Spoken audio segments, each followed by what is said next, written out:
こんにちは。ユーバープログラミングスクールの中村です。今日はプログラミングの基本である順次、順番の大切さを学ぶ幼児低学年向けの楽しい教材を紹介しようと思います。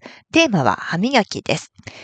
お子さんにプログラムを作ってもらうとこのルールはとってもシンプルで、この3つ、歯ブラシを持つ、歯磨き粉をつける、磨く、3つのブロックを、必ず1回ずつ使って、3個で歯磨きを完成してくださいというのがルールになります。とってもシンプルです。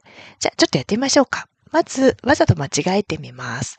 磨いてから歯ブラシを持って歯磨き粉をつける。緑の旗を押します。そうすると、磨くよ。ゴシゴシゴシ。手で磨いちゃったよ。なんていう風に失敗の演出を、表示します。では、正しくやってみましょう。歯ブラシを持って歯磨き粉をつける、磨く。この順番で実行します。歯ブラシを持つよ。歯磨き粉をつけるよ。磨くよ。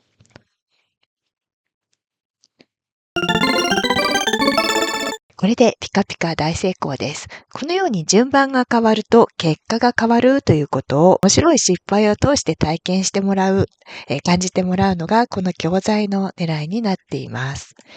でですね、先生向きにどんな仕組みになっているのかを簡単に紹介しますと、まず変数、順番という変数を最初空にしています。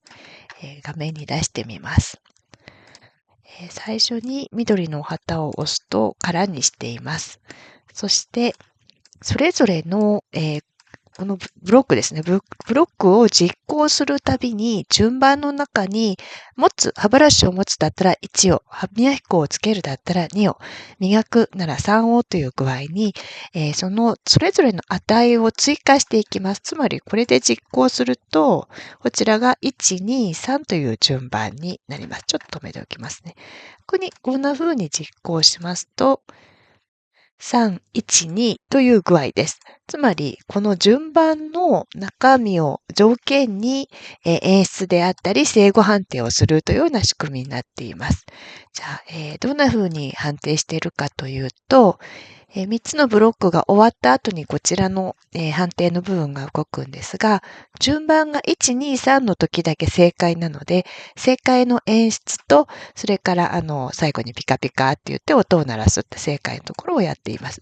それ以外出なければの中は、順番の値によって、異なる動きだったり、音だったりというのを、セリフだったりっていうのを行ってから失敗の音を鳴らしています。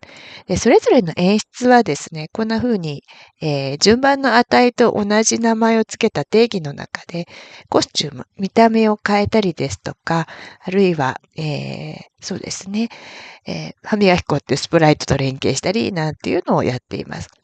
演出のブロックをこの数字と同じ名前の定義の中に作っていくことによって、どの失敗パターンでどのリアクションをさせるかみたいな生成側の管理もしやすくなるように工夫しています。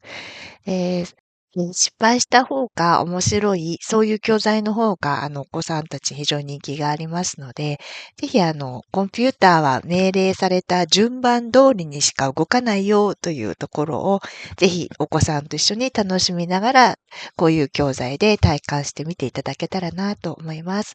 以上です。